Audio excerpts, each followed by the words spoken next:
Zimbabwe, stand up. We have the second fighter out of Zimbabwe in the UFC, following the shoes of Mike Mathitha, aka Blood Diamond. It's the answer, not Frankie Edgar. Themba Gorimbo. Matt, I've said a lot of names to start this video off, but for Gorimbo, taking on the Ghost, AJ Fletcher, both guys in search of their respective first UFC wins. This is like a Hot Wheels fight, Craig. This just taking two cars and just throwing them against each other on like the living room floor, seeing what's going to happen. That's exactly what I think of when I think about this fight. If you're like me, you buy the cheap ones at the dollar store, and you were taking a hammer in the basement at her mom's place. There you go. There's an Did she like that? Craig was like the kid from Toy Story 2 with like the baby doll head on top of the spider legs. It wasn't that far, but I don't know if that's a flex I'd just say on the internet. Well, it was fun. Either way, though, this really is a car accident. I like type scrap of fight. yards. When I look at this matchup, though, Matt, for Themba Gorimbo, the interesting part of doing the deep dive on his career is listening to the interviews, watching the Road to EFC videos, watching his fights over with EFC and with Fury and UAE Warriors. Gorimbo is one of the most interesting prospects, or at least prospects that end up into the UFC, that I've seen in a really long time. And I went back to an article in 2020 from the South China Morning Post. It was written by Nick Adkin about an interview that JHK did on Kumite TV. Do we reference JHK? Is he a friend of the show? You're darn tootin', because he's the best viewer that's out there. James Lynch does a good job too, but JHK does a ton of interviews. And for Gorimbo, you look at the title, From Blood Diamonds to MMA Champ, and that really is the story. I mean, he fled Zimbabwe for a better life in South Africa. He was there kind of as a refugee. He ends up from Cape Town to Johannesburg, where he's really able to set up and train. And if you look at it for Gorimbo and you just consider the fact that, okay, he became the UFC welterweight champ. He had bits and pieces of layoffs throughout his career. That's not the whole story. If you go way back through and you do a deep dive on it, he challenged way back at EFC 63 for the lightweight title against American expat and EFC great Dave Mazzani. Matt, in that fight, it was a lot of fun to go back and watch it. Now, Mazzani clipped Gorimbo many times and ended up finishing him in that fight. And that's kind of a story for Gorimbo's overall fight career. Exactly. But if you do look at it for Themba Gorimbo, he loses to Dave Mazzani.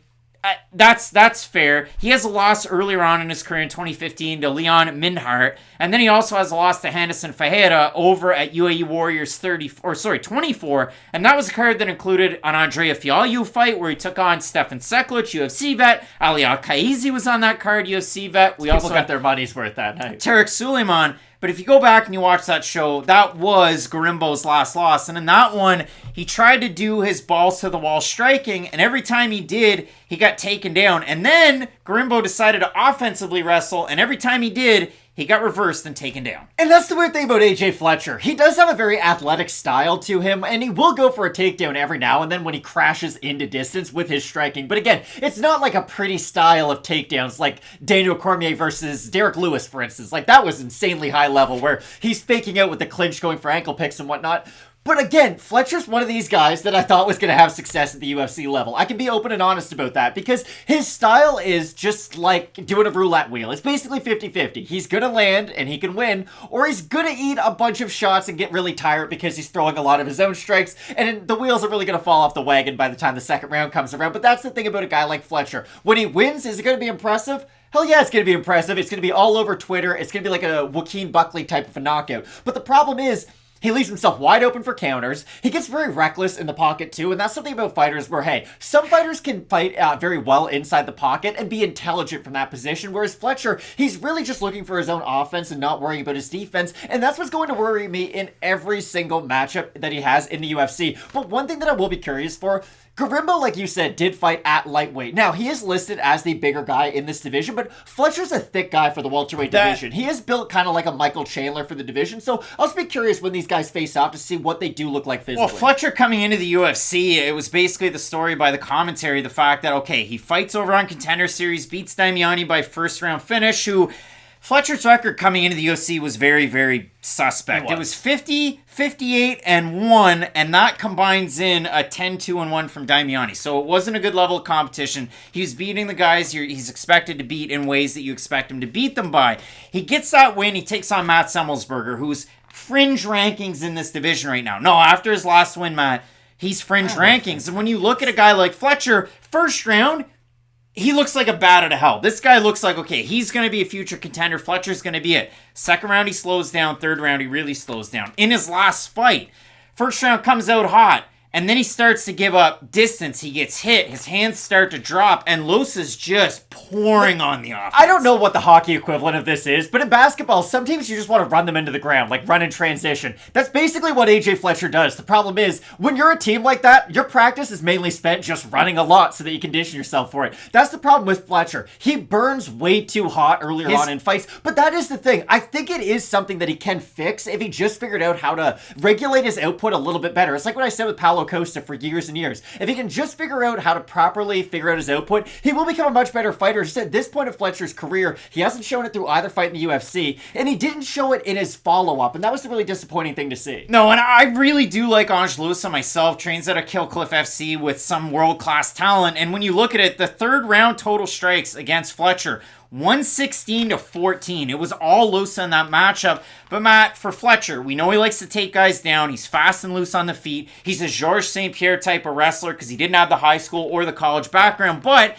it's translated well into MMA. If you look at it for Fletcher, though, this is a tough test for him. But likewise for Gorimbo, we go down through some of the matchups, Matt. And when Gorimbo was able to win the title, EFC 82, he took on Luke Michael, a guy out of Australia who was only 4-3. Michael missed weight for that matchup, so Gorimbo was the only one to get the title. And in the matchup, Gorimbo gets taken down really early. But then he hits the reversal, and then he ends up with the elbows from the top, the TKO win. Takes on Lyle Karam, who is 6-0. And if I made the mistake right there, Matt, for Luke Michael, you look at the matchup, he was from South Africa. It was Karam who was out of Australia. Or at least they said he was, even though this also says South Africa. So what the hell do I know? Making mistakes, taking liberties. And in that one, he ends up getting the second round finish in the matchup. But if you do go back and you watch the fight, Matt, he gets dropped to a knee by an overhand left. He gets hit. He gets dropped against Fajeda. He struggles with, different parts and parcels of the takedowns. And even when he's tired, he's going for his own takedowns to get taken down.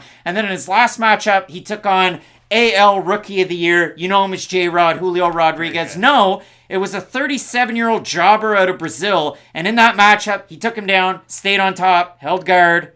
Didn't really finish him. There's a show in Canada called Corner Gas, and there's a very good scene in that show where they go, hey, do we really need more police here? Because it's a very small community. And she goes, well, there could be a riot downtown. We don't know. And Buddy goes, well, it's kind of 50-50, It either happens or it doesn't.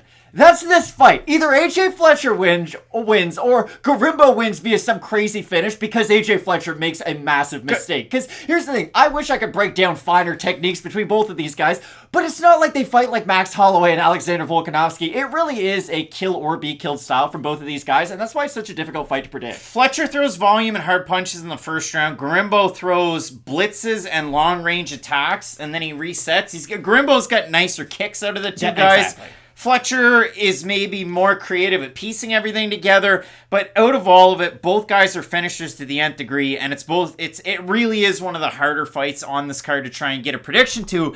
And before we started filming, Matt, a look inside baseball with Fight Night Picks, we don't look at the odds until right before the video, and I said, wow, I can't believe that AJ Fletcher is not only the favorite, but this big of a favorite. He opened minus 160, minus 220 is Fletcher. Gorimbo opened at a plus 140, plus 180 right now. I thought just based on Fletcher looking poor in the last 5 rounds he's had in the UFC's Octagon, probably lent credence, but I guess it's really going to surprise me with the Topology vote, Matt. So over under Topology vote, I'm going to say, because I think people are going to pick Gorimbo, I'm going to say over under 65% Gorimbo. I think Fletcher will be the favorite. Apparently, I'm way off. Yeah, look at that. 419 total votes, 74% Fletcher, 73% by decision. So when it came down to this fight, Matt, I thought, okay, I bet you Gorimbo's the favorite. I bet the fans are going to take Gorimbo. I'm going to be a hipster and take Fletcher. Apparently, I'm not a hipster at all. I'm with the rest of everybody else. Yeah, I don't think it's a hipster pick. If you go back and watch the film on Gorimbo, you're not insanely impressed by a 32-year-old making his UFC debut. That's all. There's nothing wrong with saying that, but that's the thing. Just throwing hard,